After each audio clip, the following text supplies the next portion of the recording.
അസ്സലാമു അലൈക്കും വറഹ്മത്തുള്ളാഹി. സഹോദരങ്ങളെ, ഇന്ന് നമ്മൾ ഗൂഗിളിൽ ഏറ്റവും സെർച്ച് ചെയ്യപ്പെടുന്ന വേർഡ് ഏതാണ് എന്ന് നോക്കുകയാണെന്നുണ്ടെങ്കിൽ നമുക്ക് മനസ്സിലാക്കാൻ കഴിയുന്നത് വഖഫ് എന്ന വാക്കാണ് ഇന്ന് കൂടുതലും ഗൂഗിളിൽ സെർച്ച് ചെയ്തുകൊണ്ടിരിക്കുന്ന വാക്ക്. എന്താണ് ഇത്തരത്തിൽ ഗൂഗിളിൽ വഖഫ് എന്ന വാക്ക് കൂടുതൽ സെർച്ച് ചെയ്യാനുണ്ടായ കാരണം എന്ന് നമ്മൾ നോക്കുകയാണെന്നുണ്ടെങ്കിൽ നമുക്ക് മനസ്സിലാക്കാൻ കഴിയുന്നത് വഖഫിനെ പ്രതിക്കൂട്ടിലാക്കിക്കൊണ്ട് വഖഫ് ഒരു നീരാളിയാണ്, വഖഫ് സമ്പ്രദായം ഒരു കിരാത നിയമമാണ് എന്ന് പറഞ്ഞുകൊണ്ട് ഡസൻ കണക്കിന് വീഡിയോയാണ് ഒരു ദിവസം സോഷ്യൽ മീഡിയയിൽ പ്രസിദ്ധീകരിച്ചുകൊണ്ടിരിക്കുന്നത്. അപ്പോൾ ഇതിന്റെ സത്യാവസ്ഥ അറിയാൻ വേണ്ടിയിട്ട് പല നിഷ്പക്ഷമതികളായിട്ടുള്ള ആളുകളും വഖഫ് എന്താണ് എന്ന് ഗൂഗിളിൽ സെർച്ച് ചെയ്ത് മനസ്സിലാക്കാനും പഠിക്കാനും ശ്രമിച്ചുകൊണ്ടിരിക്കുന്ന സമയത്ത് ഈ യൂട്യൂബർമാരെല്ലാം സോഷ്യൽ മീഡിയയിൽ ഇത്തരത്തിൽ വഖഫിനെ സംബന്ധിച്ചും വഖഫ് നിയമങ്ങളെ സംബന്ധിച്ചും പൂർണ്ണമായും അസത്യങ്ങളാണ് പ്രചരിപ്പിച്ചുകൊണ്ടിരിക്കുന്നത്. അവർ പറയുന്നത്, നിങ്ങളുടെ വീട്ടിൽ നിന്ന് നിങ്ങൾ കിടന്നുറങ്ങുന്നു, നേരം വെളുക്കുമ്പോൾ ആ വീട് നിങ്ങളതായിരിക്കുകയില്ല, വഖഫ് ബോർഡ് അതിനെ എടുത്തിട്ടുണ്ടാകും, ഇനി നിങ്ങൾ ട്രിബ്യൂണലിൽ പോയിട്ട് അത് നിങ്ങളതാണ് എന്ന് തെളിയിപ്പിക്കേണ്ട ഡ്യൂട്ടി നിങ്ങളതാണ്. ഇത്തരത്തിലുള്ള ഈ കളവുകളൊക്കെ പറയുന്നവരെ സംബന്ധിച്ചിടത്തോളം അവർ മനസ്സിലാക്കേണ്ടത്, നിങ്ങളുടെ പിതൃത്വത്തെ നിങ്ങൾ സോഷ്യൽ മീഡിയയിൽ ജനങ്ങളെ കൊണ്ട് ചോദ്യം ചെയ്യിപ്പിക്കുകയാണ്. സുഹൃത്തുക്കളെ, നിങ്ങൾ പറയുകയാണെന്നുണ്ടെങ്കിൽ സത്യമായിട്ട് കാര്യങ്ങൾ പറയുക. ഇന്ന സ്ഥലത്ത് ഇന്നതുപോലെ ഇന്ന നമ്പറിൽ ഇന്ന സംഭവങ്ങൾ നടന്നിരിക്കുന്നു എന്ന് നിങ്ങൾ പറയുക. അല്ലാതെ നിങ്ങൾ വെള്ളത്തിൽ വരക്കുന്ന വര പോലെ ഒരു അച്ഛൻ പറയുന്നത് കേട്ടു, ട്രിബ്യൂണലിൽ 112 കേസുണ്ട്, അപ്പുറത്ത് 47 കേസുണ്ട് എന്നൊക്കെ ഇദ്ദേഹം എണ്ണം പറയുന്നുണ്ട്. ഈ എണ്ണം പറയുമ്പോൾ ആ പറഞ്ഞിട്ടുള്ളത് 2-3 എണ്ണെങ്കിലും സാമ്പിൾ കാണിക്കേണ്ടത് ഇങ്ങനെയൊക്കെ സംഭവിച്ചിട്ടുണ്ട് എന്നുള്ളത്. ഞാൻ നിങ്ങളോട് ചലഞ്ച് ചെയ്യുകയാണ്, ഏതെങ്കിലും കേസ്, ഏതെങ്കിലും ആരുടെയെങ്കിലും വീട്, അവരുടെ പറമ്പ് വഖഫ് ബോർഡ് ഞങ്ങളതാണെന്നും പറഞ്ഞിട്ട് എടുത്തിട്ടുള്ളതായിട്ട് നിങ്ങൾക്ക് കാണിക്കാൻ പറ്റുമോ? വഖഫ് ബോർഡിനെ സംബന്ധിച്ചിടത്തോളം അത് വഖഫാണ് എന്നുള്ള അടിയാധാരം ഉണ്ടെങ്കിൽ മാത്രമേ, അതിന്റെ പുറത്ത് മാത്രമേ വഖഫ് അതിനെ ക്ലെയിം ചെയ്യാറുള്ളൂ. ഒരു പ്രോപ്പർട്ടി അതിനെ വഖഫാണെന്ന് പറയുന്ന ഒരു അടിയാധാരം ഇല്ലാതെ വഖഫ് ഒരിക്കലും ഇത് ഞങ്ങളുടെ സ്വത്താണ്, ഞങ്ങൾ ഇതിനെ വഖഫ് എടുത്തിരിക്കുന്നു, ഇവിടെ പ്രചരിപ്പിക്കുന്നത് എന്താണ്? ഒരു 10 കൊല്ലം മുമ്പോ 20 കൊല്ലം മുമ്പോ 100 കൊല്ലം മുമ്പോ ആരെങ്കിലുമൊക്കെ അവിടെ ഉണ്ടായിരുന്നു, അലാവുദ്ദീൻ ഖിൽജിയുടെ കാലത്തോ അല്ലെങ്കിൽ മുഗളന്മാരുടെ കാലത്തോ ഒക്കെ ഉണ്ടായിരുന്ന സ്വത്തുക്കളൊക്കെയാണ് നിങ്ങളുടെ കയ്യിലുള്ളതെങ്കിൽ അത് അവരെടുത്തുകൊണ്ട് പോകും എന്ന് പറഞ്ഞിട്ട് ഈ കളവ് പ്രചരിപ്പിക്കുന്നതിന്റെ പിന്നിൽ 2 ലക്ഷ്യമാണുള്ളത്. ഒന്നാമത്തെ ലക്ഷ്യം എന്തെന്നാൽ, അവരെ സംബന്ധിച്ചിടത്തോളം യൂട്യൂബിന്റെയും ഫേസ്ബുക്കിന്റെയും വരുമാനം ഉണ്ടാക്കുക, ആഡ്സെൻസ് അക്കൗണ്ടിലേക്ക് ഡോളർ വരുത്തുക, ഇതാണ് അവരുടെ ഉദ്ദേശം. അത് ആരെങ്കിലും ഒരാൾ എന്തെങ്കിലും ഒരു കഥ പറഞ്ഞു കഴിഞ്ഞാൽ, നമ്മുടെ രസകരമായ സംഭവം എന്തെന്നാൽ, നമ്മൾ സ്കൂളിൽ പഠിക്കുന്ന കാലത്ത് ഒരു കഥ നമ്മൾ കേട്ടിട്ടുണ്ട്. ഒരു തൊപ്പി വിൽക്കുന്ന ആള് കൊട്ടയിൽ കുറെ തൊപ്പികളൊക്കെ എടുത്തുകൊണ്ട് അദ്ദേഹം ഒരു കാട്ടിൽ കൂടെ സഞ്ചരിക്കുന്ന സമയത്ത് അദ്ദേഹം ഒന്ന് മൂത്രമൊഴിക്കാൻ വേണ്ടിയിട്ട് കൊട്ട ഒരു സ്ഥലത്ത് താഴെ വെച്ച് ഇറങ്ങിപ്പോയിട്ട് അദ്ദേഹം മൂത്രമൊഴിച്ച് തിരിച്ചു വന്നു കഴിഞ്ഞപ്പോൾ ആ കൊട്ടയിലുണ്ടായിരുന്ന എല്ലാ തൊപ്പികളും കുരങ്ങന്മാരെടുത്ത് തലയിൽ വെച്ചിട്ട് മരത്തിന്റെ മുകളിൽ ഇരിക്കുകയാണ്. ഇത് കണ്ടിട്ട് ഈ തൊപ്പി വിൽക്കുന്ന ആള് വല്ലാതെ പ്രയാസപ്പെട്ടു പോയി, വേദനിച്ചു പോയി. ഇദ്ദേഹത്തിന്റെ അന്നത്തെ അന്നമാണ് ഈ തൊപ്പി വിട്ടിട്ട് കിട്ടുന്നതിൽ നിന്നാണ് അദ്ദേഹത്തിന്റെ ജീവിതം മുന്നോട്ട് പോകുന്നത്. അപ്പോൾ ഇദ്ദേഹം മുകളിലിരിക്കുന്ന കുരങ്ങന്മാരോട് കൈകൊണ്ട് ഇങ്ങനെ കാണിക്കുകയാണ്, ആ തൊപ്പി എനിക്ക് തരാൻ വേണ്ടിയിട്ട്. അപ്പൊ ഇദ്ദേഹം എന്തെല്ലാം മാന്യം കാണിക്കുന്നുവോ അതൊക്കെ ആ കുരങ്ങന്മാരും കാണിക്കും. അദ്ദേഹം ഇങ്ങോട്ട് കാണിച്ചു കഴിഞ്ഞാൽ കുരങ്ങന്മാരും ഇങ്ങനെ കാണിക്കും, ആ തൊപ്പി ഇങ്ങനെ കാണിച്ചു കഴിഞ്ഞാൽ കുരങ്ങന്മാരും തൊപ്പി കാണിക്കും. ഇങ്ങനെ പ്ലീസ് എനിക്ക് തരണം എന്ന് പറഞ്ഞു കഴിഞ്ഞാലും അവരും കുരങ്ങന്മാരും ഇങ്ങനെ തിരിച്ചു കാണിക്കും. ഇങ്ങനെ ആയി ഇദ്ദേഹത്തിന് ഭ്രാന്തായി കഴിഞ്ഞപ്പോൾ ഇദ്ദേഹത്തിന്റെ തലയിരുന്ന് തൊപ്പി എടുത്തിട്ട് ഒരു കുരങ്ങനിങ്ങനെ എറിയുന്നുണ്ട്. ആ എറിഞ്ഞോട് കൂടിയിട്ട് എല്ലാ കുരങ്ങന്മാരും അവരെ തലയിലുള്ള തൊപ്പി എടുത്ത് താഴെ ഇടും. ഇതാണ് ഇന്ന് യൂട്യൂബിൽ നടന്നുകൊണ്ടിരിക്കുന്നത്. ആരെങ്കിലും ഒരാൾ വന്ന് ഒരു വിഡ്ഢിത്തരം പറഞ്ഞാൽ ആ വിഡ്ഢിത്തരം നേർക്ക് നേരെ ഏറ്റുപിടിക്കുകയാണ്. ഒരു ഉദാഹരണം പറയുകയാണെന്നുണ്ടെങ്കിൽ, പിണറായി സർക്കാർ ഈ ഉരുൾപൊട്ടലിൽ മൃതദേഹം സംസ്കരിക്കാൻ 75,000 രൂപ ചാർജ് ചെയ്തു, കോടിക്കണക്കിന് രൂപ പിണറായി സർക്കാർ ഈ വിഷയത്തിൽ എഴുതിത്തള്ളി എന്ന് പറഞ്ഞുകൊണ്ട് എത്ര വീഡിയോകളാണ് വന്നത്. ഏതോ ഒരുത്തൻ അദ്ദേഹം ടോയ്ലറ്റിലിരിക്കുന്ന സമയത്ത് അദ്ദേഹത്തിന്റെ ബുദ്ധിയിൽ ഉദിച്ചതാണ് ഉരുൾപൊട്ടലിൽ ഓരോ മൃതദേഹം സംസ്കരിക്കാനും അതിന് ഒരുപാട് പൈസ ചെലവായിട്ടുണ്ടാവും എന്ന് അദ്ദേഹം ചിന്തിച്ചിട്ട് പുള്ളി വന്നിട്ടൊരു വീഡിയോ ഉണ്ടാക്കിയതാണ് 75,000 ഒരു മൃതദേഹം സംസ്കരിക്കാനായിരുന്നു. എത്ര ആളുകളാണ് ഇതിന്റെ പിന്നിൽ അതിനെ ഏറ്റുപിടിച്ചുകൊണ്ട് വീഡിയോ ചെയ്തത്. നിങ്ങൾക്കറിയാവുന്ന കാര്യമാണ്, 2-3 ആഴ്ച മുമ്പ് നടന്ന സംഭവമാണ്. അപ്പോൾ ഇവിടെ വിഷയം മുമ്പിൽ അവതരിപ്പിക്കുന്നത് സത്യമാവണമെന്നൊന്നുമില്ല.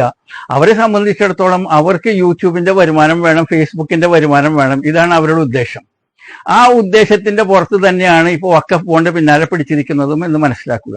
ഇതിനോടൊപ്പം തന്നെ വേറൊരു കാര്യം നമ്മൾ മനസ്സിലാക്കേണ്ടത്, ഈ യൂട്യൂബന്മാരുടെ യൂട്യൂബ് വരുമാനം അല്ലെങ്കിൽ ഫേസ്ബുക്ക് വരുമാനം മാത്രമല്ല, ഇതിന്റെ പിന്നിലൊരു മാഫിയ ഉണ്ട്. ആ മാഫിയ ഏതെന്നാൽ ഇതിനെയാണ് നമ്മൾ പൂക്ക മാഫിയ എന്ന് പറയുക. പൂക്ക മാഫിയ എന്നാൽ പൂരങ്കലക്കി മാഫിയ എന്നാണ്. എന്തിനാണ് പൂരങ്കലക്കി മാഫിയ ഈ വഖഫ് ബോർഡിന് പിന്നിൽ പിടിച്ചിരിക്കുന്നത്? പൂരങ്കലക്കി മാഫിയ വർഗീയത സൃഷ്ടിച്ചുകൊണ്ട് മനുഷ്യരെ പരസ്പരം ഭിന്നിപ്പിച്ചുകൊണ്ട് പരസ്പരം തമ്മിലടിപ്പിച്ചുകൊണ്ട് BJPക്ക് ഒരു സീറ്റ് അവരവിടെ തരപ്പെടുത്തി കൊടുത്തു. സംഘപരിവാറിന്റെ അജണ്ട, ഈ പൂക്ക അജണ്ട, പൂരങ്കലക്കി അജണ്ട എന്താണെന്നാൽ, ഇപ്പോൾ അവർക്ക് നമ്മുടെ നാട്ടിലെ കലുഷിതമായ ചുറ്റുപാടിൽ നിന്ന് കുളം കലക്കി മീൻ പിടിക്കുക എന്ന ലക്ഷ്യമായിട്ടാണ് അവർ ഈ യൂട്യൂബന്മാരെ കൊണ്ടൊക്കെ വീഡിയോ ചെയ്യിപ്പിക്കുന്നതും അതിനു വേണ്ടിയിട്ട് ലക്ഷങ്ങളും കോടികളും ചെലവ് ചെയ്യുന്നത് എന്ന് നമ്മൾ മനസ്സിലാക്കേണ്ടതുണ്ട്. എന്തെന്നാൽ ഇപ്പോൾ നമ്മളെ സംബന്ധിച്ചിടത്തോളം ഇടത് ഗവൺമെന്റ് ഒരു മുൾമുനയിലാണുള്ളത്. പ്രത്യേകിച്ച് അൻവർ വന്ന് ചില കാര്യങ്ങളൊക്കെ വെളിപ്പെടുത്തി കഴിഞ്ഞപ്പോൾ അതിന്റെ ആന്തരികമായിട്ടുള്ള പൊട്ടലും ചീറ്റലുകളൊക്കെ നടന്നുകൊണ്ടിരിക്കുന്ന സമയത്ത് ഈ ഇടത് ഗവൺമെന്റ് ശിഥിലമാകുന്ന ഒരു ചുറ്റുപാടാണ് ഈ സംഘപരിവാർ കണ്ടുകൊണ്ടിരിക്കുന്നത്. ഇപ്പോൾ സ്റ്റേബിളായിട്ട് നിൽക്കുന്നത് കോൺഗ്രസ് പാർട്ടി മാത്രമാണ്. ഈ കോൺഗ്രസിനെയും ഇതുപോലെ ശിഥിലമാക്കണമെന്നുണ്ടെങ്കിൽ എന്തെങ്കിലുമൊക്കെ ഒരു അജണ്ട അതിനെ ഒരു മുൻപോട്ട് വെക്കണമല്ലോ. അങ്ങനെയാണ് ഇവർ ഈ വഖഫ് ബോർഡ് അല്ലെങ്കിൽ വഖഫ് സമ്പ്രദായത്തെ കൊണ്ട് മുമ്പിൽ വന്നിരിക്കുന്നത്. അവർ പറയുന്നത് എന്തെന്നാൽ, അല്ലെങ്കിൽ യൂട്യൂബന്മാരെ കൊണ്ട് പറയിപ്പിക്കുന്നത് എന്തെന്നാൽ, ഈ കോൺഗ്രസ് ഗവൺമെന്റ് മുസ്ലിം പ്രീണനം നടത്തുന്നു, മുസ്ലിമുകൾക്ക് വേണ്ടിയിട്ട് ആരുടെയെങ്കിലുമൊക്കെ സ്വത്തുകളൊക്കെ പിടിച്ചെടുക്കാൻ വേണ്ടിയിട്ട് അവർ മൗനസമ്മതം നൽകുന്നു. അവരുടെ വോട്ട് ബാങ്കാണ് മുസ്ലിംസ്, അതുകൊണ്ട് മുസ്ലിംസിനെതിരെ സംസാരിക്കുന്നില്ല. ഇപ്പോൾ ഈ പാർലമെന്റിൽ വരാനിരിക്കുന്ന ഈ ബില്ല്, വഖഫ് ബില്ലിനെ കുറിച്ചിട്ട് കോൺഗ്രസ്സുകാർ അതിന് എതിരാണ്, അതുകൊണ്ട് നിങ്ങൾക്ക് BJPയെ മുൻപോട്ട് കൊണ്ടുവരണം എന്ന് പറഞ്ഞുകൊണ്ട് BJPക്ക് വേണ്ടി സംസാരിക്കുന്ന ഒരു രീതിയാണ് നമ്മൾ ഇപ്പോൾ സോഷ്യൽ മീഡിയയിൽ കണ്ടുകൊണ്ടിരിക്കുന്നത്. പാർലമെന്റിൽ BJP സർക്കാർ കൊണ്ടുവന്ന വഖഫ് ഭേദഗതി ബിൽ ജാതിഭേദമന്യേ ഇന്ത്യ രാജ്യത്തുള്ള ഓരോ പൗരനും സ്വാഗതം ചെയ്യുക തന്നെ വേണം. കോൺഗ്രസ് ഗവൺമെന്റ് കൊണ്ടുവന്ന ഭേദഗതിയിലൂടെ അനാവശ്യമായി കൊടുത്ത നിയമങ്ങളെ പിൻവലിച്ചില്ലെങ്കിൽ ഈ നാട് കുട്ടിച്ചോറാകുന്ന അധികാരങ്ങളിലേക്കാണ് വഖഫ് പോകുന്നത്. അത് പിൻവലിക്കാനാണ് നരേന്ദ്രമോദി സർക്കാർ ശ്രമിക്കുന്നത്. അതിനെ എതിർക്കാനാണ് കോൺഗ്രസ് ശ്രമിക്കുന്നത്. അപ്പോൾ ഇതാണ് കാര്യം. ഇവിടെ ജീവിച്ചിരിക്കുന്ന ഈ മത്സ്യത്തൊഴിലാളികൾ അവർ അവരുടെ ജീവിതം കടലിൽ ഹോമിച്ചാലും കരയിൽ ജീവിച്ചു കഴിഞ്ഞാലും ഇവിടെ വന്ന് പ്രസംഗിക്കുന്ന ആളുകൾക്കൊന്നും ഒരു വിഷയവുമല്ല അത്. അവരെ സംബന്ധിച്ചിടത്തോളം BJPയെ ഇവിടെ വേരൂന്നിക്കുക, ഇതിനു വേണ്ടിയാണ് ഇവർ ശ്രമിച്ചുകൊണ്ടിരിക്കുന്നത്. പാവപ്പെട്ട മത്സ്യത്തൊഴിലാളികളുടെ പ്രശ്നം ദൂരീകരിക്കാൻ വേണ്ടിയല്ല എന്നത് വളരെ വ്യക്തമാണ്. ഇന്ന് സോഷ്യൽ മീഡിയയിൽ യൂട്യൂബിലും ഫേസ്ബുക്കിലും ഡസൻ കണക്കിന് വീഡിയോ പ്രത്യക്ഷപ്പെട്ടുകൊണ്ടിരിക്കുന്നത് വഖഫ് ബോർഡിന് എതിരെയും അല്ലെങ്കിൽ വഖഫ് നിയമങ്ങൾക്കും എതിരെയാണ്. അവർ പറയുന്ന അവരുടെ ഒരു പൊതുവായിട്ടുള്ള ഒരു ഡയലോഗ് എന്തെന്നാൽ, നിങ്ങൾ നിങ്ങളുടെ വീട്ടിൽ നിന്ന് കിടന്നുറങ്ങുന്നു, നേരം വെളുക്കുമ്പോൾ ഈ സ്വത്ത് വഖഫ് ഏറ്റെടുത്തിട്ടുണ്ടായിരിക്കും, പിന്നെ നിങ്ങൾ അത് വഖഫല്ല എന്ന് തെളിയിക്കാൻ വേണ്ടി ട്രിബ്യൂണൽ പോകണം എന്ന് പറഞ്ഞുകൊണ്ട് ജനങ്ങളെ ഭയപ്പെടുത്തുന്ന ഒരു ചുറ്റുപാട് നമുക്ക് കാണാൻ കഴിയുന്നുണ്ട്. ദിവസവും ഒരുപാട് വീഡിയോകൾ, ഡസൻ കണക്കിന് വീഡിയോകൾ ഇതേ സന്ദേശവുമായി വന്നുകൊണ്ടിരിക്കുകയാണ്. അത്തരത്തിലുള്ള സന്ദേശം പുറപ്പെടുവിക്കുന്ന വ്യക്തിയോട് നമ്മളൊരു ചോദ്യം ചോദിക്കുകയാണ്, സുഹൃത്തെ, ഒരു ഉദാഹരണം നിങ്ങൾ കാണിക്കൂ, ഇത്തരത്തിൽ വഖഫ് ഏറ്റെടുത്തിട്ടുള്ളത്, പിടിച്ചെടുത്തിട്ടുള്ളത് ഒരു ഉദാഹരണം നിങ്ങൾ കാണിക്കൂ എന്ന് പറയുമ്പോൾ അവർ കാണിച്ചു തരുന്ന ഒരു ഉദാഹരണം, ചെറായി മുനമ്പം ബീച്ചിൽ സിദ്ദീഖ് സേട്ട് എന്ന് പറയുന്ന വ്യക്തി ഒരു 404 ഏക്കർ 66 സെന്റ് സ്ഥലം അദ്ദേഹം വഖഫ് ചെയ്തതുമായി ബന്ധപ്പെട്ടുകൊണ്ടുള്ള വിഷയമാണ് ഇവർ സംസാരിക്കുന്നത്. അപ്പോൾ നമുക്ക് ആദ്യമായിട്ട് സിദ്ദീഖ് സേട്ടിന്റെ ഈ അടിയാധാരം എന്താണ് എന്ന് നോക്കാം. 2115 15-ൽ 50-ാം നമ്പർ, വർഷം 50, 2115 നമ്പർ. പരമകാരുണികനും കരുണാനിധിയുമായ ഏക ഇലാഹിന്റെ തിരുനാമത്തിൽ 1950-ാം ആണ്ട് നവംബർ മാസം 1-ാം തീയതി ഇന്ത്യ ഗവൺമെന്റ് വക ഇന്ന ആക്ട് പ്രകാരം രജിസ്റ്റർ ചെയ്യിച്ചു. മദ്രാസ് സ്റ്റേറ്റിൽ മലബാർ ജില്ല ഏറനാട് താലൂക്കിൽ ഫാറൂഖ് അംശം നല്ലൂർ ദേശത്ത് ആഫീസ് സ്ഥാപിച്ച് പ്രവർത്തനം നടത്തിവരുന്ന ഫാറൂഖ് കോളേജ് മാനേജിംഗ് കമ്മിറ്റിക്ക് വേണ്ടി ഡി കമ്മിറ്റിയുടെ ഇപ്പോഴത്തെ പ്രസിഡന്റ് പാലക്കാട് താലൂക്ക് ഒലവക്കോട് അംശം ദേശത്ത് കല്ലടിക്കരയിൽ മുസൽമാൻ മൊയ്തുട്ടി സാഹിബ് അവர்களுടെ പുത്രൻ തടിക്കച്ചവടം 66 വയസ്സായ ഖാൻ ബഹദൂർ PK ഉണ്ണിക്കമ്മു സാഹിബ് അവர்கள் പേർക്ക് കൊച്ചി കണയന്നൂർ താലൂക്ക് മട്ടാഞ്ചേരി വില്ലേജ് ബംഗ്ലാശ്ശേരി ബംഗ്ലാവിൽ ഇരിക്കും. കച്ചി മേമൻ മുസൽമാൻ ആജി ഹാസം സേട്ടു മകൻ കച്ചവടം 44 വയസ്സായ മുഹമ്മദ് സിദ്ദീഖ് സേട്ട് എഴുതി കൊടുത്ത വഖഫ് ആധാരം. അപ്പോൾ ഇതൊരു വഖഫ് ആധാരമാണ്. ഇത് ഏകദേശം 8 പേജുകളുണ്ട്. അതിൽ ഈ ആധാരത്തിൽ ഈ സ്വത്ത് മുഹമ്മദ് സിദ്ദീഖ് ഫാറൂഖ് കോളേജിന് വഖഫ് ചെയ്തിരിക്കുകയാണ്. കണ്ടല്ലോ, ഇവിടെ നിങ്ങൾക്ക് കൃത്യമായി മനസ്സിലായി ഈ പ്രോപ്പർട്ടി ഒരു വഖഫ് തന്നെയാണ്.